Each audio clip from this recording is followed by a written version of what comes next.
Reports from Cairo, Egypt, describe the sudden appearance of a monolith with bizarre, disproportionate dimensions, unlike anything seen before. Its origin remains a mystery. Is it a publicity stunt, a concert promotion, or something else entirely? The strangest part? This monolith is floating in midair. This morning, residents and tourists at Copacabana Beach were stunned by the sudden appearance of a massive monolith. Details remain scarce, but unsurprisingly, it has become the center of attention. A large crowd has gathered nearby, eager to take pictures of this strange structure. Authorities report having no knowledge of the monolith's origin. Similar structures have now appeared in other parts of the world. Here in Washington, D.C., the government has issued heightened security alerts due to the unknown nature of these objects.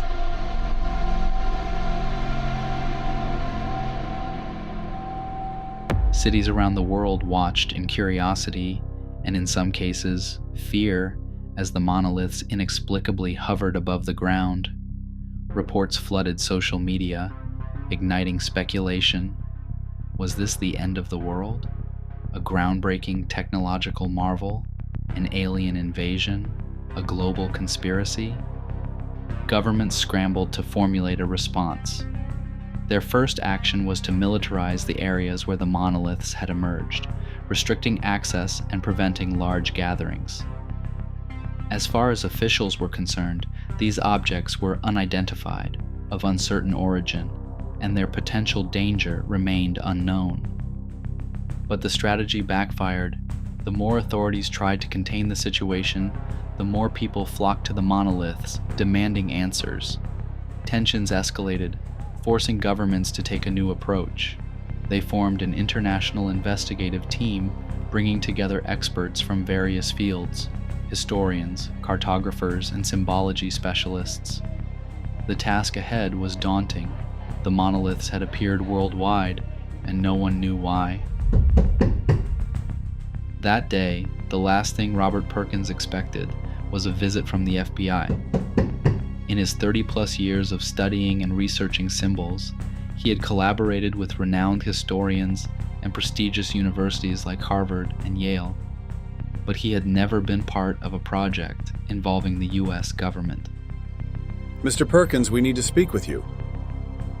Through the peephole, Robert saw two FBI agents dressed in black, straight out of a movie, with dark sunglasses and unreadable expressions. Out of sheer curiosity, he decided to listen. He opened the door. He took a moment to silently study both agents. One of them extended a hand and offered him an envelope while introducing himself.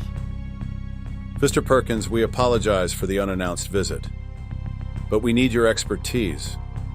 The deans of Harvard and Yale recommended you as a leading authority on symbology for an urgent global matter. Robert listened carefully, finding the situation almost surreal. He accepted the envelope but didn't open it. He simply waited. The first words that left his mouth were, "And who are you?" The agent smiled apologetically and flashed his ID badge. Agent Patterson, FBI. My apologies, Mr. Perkins. These are intense times. Have you been watching the news? Robert instantly understood. Feigning innocence, he replied, "I've seen a few things here and there, yes." The second agent, who had remained silent until now, finally spoke. Mr. Perkins, we need you to come with us. Everything seemed to be moving quickly for Robert, but the world was moving even faster. Soon it was discovered that the monoliths emitted an electromagnetic field, neutralizing drones, cameras, and even helicopters. Panic erupted when an Australian military Black Hawk, flying over a monolith in Sydney, lost control and crashed in a fiery explosion. Online, conspiracy theories ran wild. Some blamed the media for spreading fear with false information.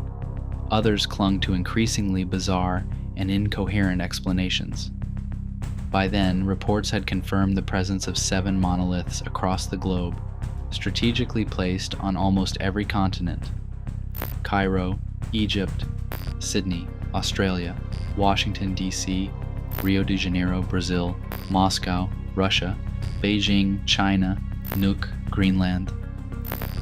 Within hours, Robert was on a global video call with specialists, reviewing data and analyzing every detail of the monoliths for clues. Initial images suggested that, despite their stone-like appearance, the monoliths might not be solid. Their textures were rough, covered in strange carvings that hinted at something. Yet their dimensions were identical, too perfect to be random. Outside, tensions escalated as military forces guarded the monoliths, and the public demanded answers. Were these objects truly a threat, or was this some elaborate hoax? The team of experts had 48 hours to find out.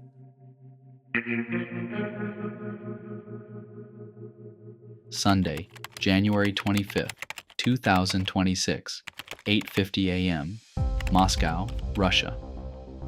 The monolith in Moscow began to rotate slowly. Russian authorities immediately declared a state of emergency and prepared to attack the object. Heavy artillery units were mobilized to Red Square. Soon, the same phenomenon was reported worldwide. The monoliths were synchronized.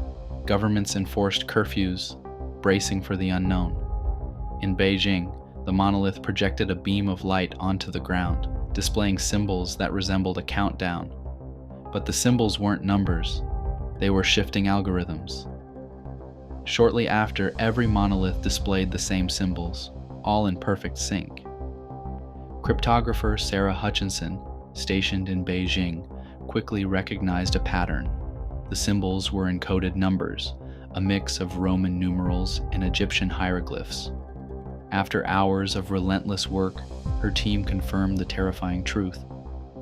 The countdown would reach 0 in 72 hours at midnight on January 28th. Inside war rooms, tensions flared. Some leaders argued that the public needed to be informed to prevent mass hysteria, while others insisted it was unnecessary. After all, no one knew what would actually happen when the countdown reached 0. Any decision required unanimous agreement. A misstep, any sign of division between nations, could trigger a chain reaction with catastrophic consequences. As political and military leaders struggled to reach a consensus, something completely unexpected happened. Communications collapsed instantly. Internet, phone networks, satellite signals, everything failed. Telecommunications engineers quickly confirmed the outage was global. Panic deepened. Who had the capability to shut down the entire planet, and why? The night of Sunday, January 25th, was long, perhaps one of the darkest in human history. Desperation, fueled by the absence of information, led to chaos. Looting broke out, defying curfews. Crowds flooded the streets, clashing with military and police forces, each struggling to receive orders from their superiors. People demanded answers, while areas surrounding the monoliths remained under strict lockdown. Anyone who approached was shot on sight. Under constant surveillance, the monoliths continued to rotate, their speed increasing, clockwise, faster and faster, while the countdown pressed forward, second by second, minute by minute. In Washington, D.C., disaster reigned. Autonomous vehicles crashed on highways. Airports descended into chaos as flights were grounded due to communication failures. Around the world, planes plummeted into the ocean, into cities. Air traffic control had gone silent. Major cities burned in the wake of electrical failures, while law enforcement lost all control in the face of growing anarchy. One order remained intact: protect the monoliths at all costs from any attempt to destroy them. Monday, January 26, 2026, 8:15 a.m., Rio de Janeiro, Brazil. Suddenly, and without warning, communications were restored, but only for radio and television broadcasts, a single frequency. Television screens displayed a message against a blue background. while radios transmitted a neutral voice repeating the same phrase. Do not be afraid. The end of fear, chaos, and pain is drawing near. The message looped continuously for an hour. At the same time, governments re-established contact with one another. Armed forces, rescue brigades, and firefighters reported rising death tolls and the devastation caused by the past hours of chaos. The first official broadcast came from Nuuk, Greenland. Camera footage showed special forces advancing toward the monolith, preparing to strike. Other world leaders urged them to stand down, but it was inevitable. Too much time had passed under the weight of uncertainty. The tension, the pressure, the sheer nervousness. Something had to break. Military forces defied orders, and deep down, everyone knew that whatever came next would affect them all. For now, the only certainty was that every monolith remained in perfect synchronization.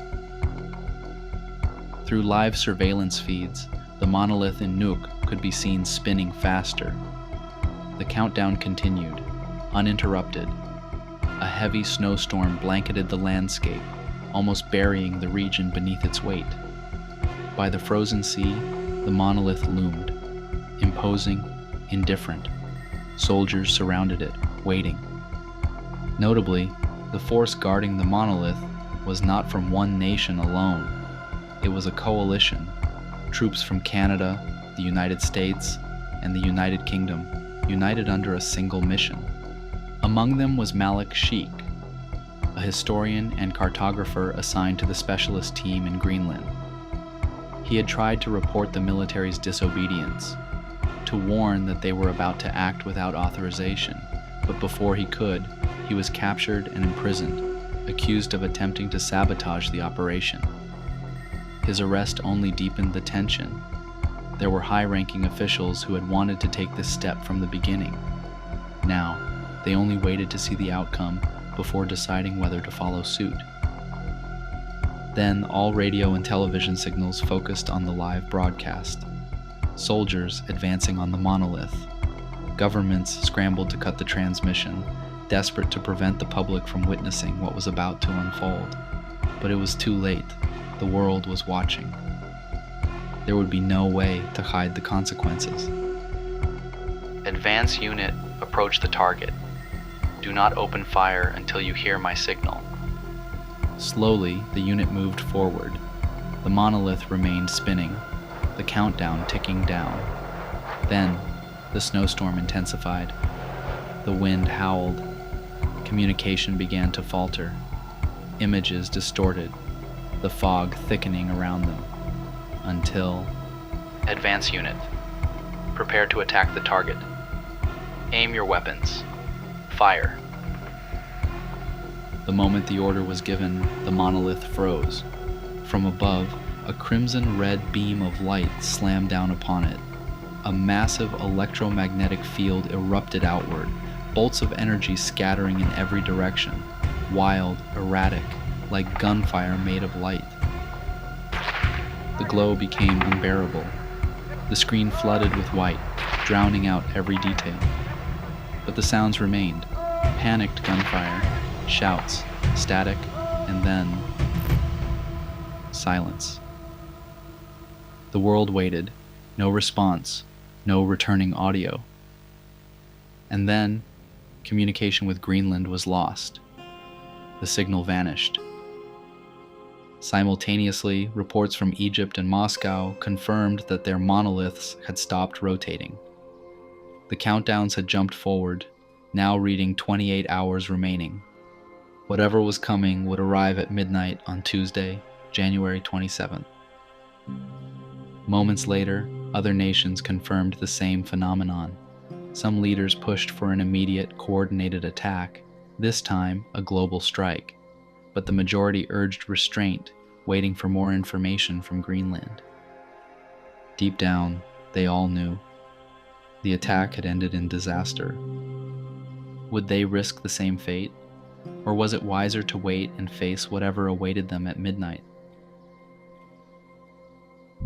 In Washington, D.C., Robert Perkins discovered a recorded message that had appeared after the attack. He immediately requested a high-resolution image and shared it with the rest of the team. Sarah Hutchinson in Beijing and Karim Riche in Egypt responded almost instantly. The same message had appeared on the monoliths in China and Egypt. Soon, identical reports arrived from nearly every region, except, of course, from Greenland, where Malik Sheikh remained missing. The discovery was reported immediately, and the race to decipher the messages began. Time was running out. Just over 24 hours remained. Meanwhile, the world's leaders remained divided. The specialists were given until midday to analyze the situation. By then, the countdown would be below 12 hours, and a decision had to be made. All the while, they hoped for a signal from Greenland. Tuesday, January 27, 2026, 12 a.m. By the time communication between countries was restored, experts had deciphered messages from 5 of the 7 monoliths. It was clear that decoding the one in Greenland would be nearly impossible, and so far, all attempts to re-establish contact had failed. What was known at that moment was that the 5 messages listed demands that had to be met to avoid consequences that remained incomprehensible due to the 2 remaining undeciphered messages. Meanwhile, world leaders urged the population to evacuate the cities where the monoliths had appeared. The mass displacement left major capitals practically deserted, abandoned to military forces ready to act at a moment's notice. By the time the vote was held, Russia, the United States, and China were prepared to launch a full-scale attack, while Egypt, Brazil, and Australia pleaded for more time to finish deciphering the messages. 0 hour was set for 10 p.m. There was no turning back. But they hadn't accounted for what would happen at 9 p.m., when a signal was finally restored from Greenland. The image was clear, but no human life was visible. The camera captured the monolith standing still, facing directly toward the lens. A glow surrounded it, as if illuminated from behind. Slowly, the monolith began to descend until it touched the ground. On its front, a brief message was revealed, letters engraved into its surface. In a critical moment, the transmission was broadcast internationally, an open signal. Once again, the blue screen appeared, and every television station worldwide synchronized to the same feed. A single message, the one displayed on the monolith, remained undeciphered. It was the same combination of Roman numerals and letters, and the team of specialists had been working frantically to break the code. But now, they had less than 180 minutes. The military had made it clear they would not wait until 11:59 to respond. Robert and his team worked feverishly, but the pressure of the moment, combined with exhaustion from long hours of work, began to take its toll. The message, though brief, contained symbols they had never encountered before. At 11 p.m., Robert's phone rang. The screen displayed a restricted number. The room fell silent. Robert answered, hoping for good news. "Do you have it?" To his surprise, the voice belonged to the President of the United States. Robert swallowed hard. He had no answer. The only sound through the phone was his uneven breathing. Seconds passed, each one stretching unbearably, until he heard the abrupt click of the call disconnecting. Meanwhile, armed forces advanced. Australia, Egypt, Russia, Brazil, China, and the United States broadcast their deployments in real time, ready to strike. The countdown reached 10 minutes. Time slowed, inching toward an inevitable conclusion. With the president's words still echoing in his head, Robert rose from his chair, resigned. He walked to the window, staring at the starry sky, feeling the burn of exhaustion on his face. This was the calm before the storm. Then, the phone rang again. Robert turned toward the desk, momentarily stunned before lunging for the receiver. A voice crackled through the line. "I have it. I have the message." It was Malik Sheik. There was no time for questions. "Tell me," Robert said. He listened, hesitated. "Are you sure?" Then he hung up. Frantically, Robert dialed the direct line to military command, but no one answered. He tried again. When someone finally picked up, he didn't wait. "I have the message," he shouted. But the call dropped. At that moment, all radio and television signals were interrupted. A single transmission appeared on every screen across the world. The same channel, the same blue background. But now, the message was displayed in every local language. A cold, neutral, eerily calm voice spoke over the airwaves. Robert stood motionless, phone still in hand, as his television automatically tuned in to the broadcast. The monoliths began to descend, touching the ground in various corners of the planet. From the sky, a blue light fell upon them. The energy illuminated the atmosphere with an overwhelming glow.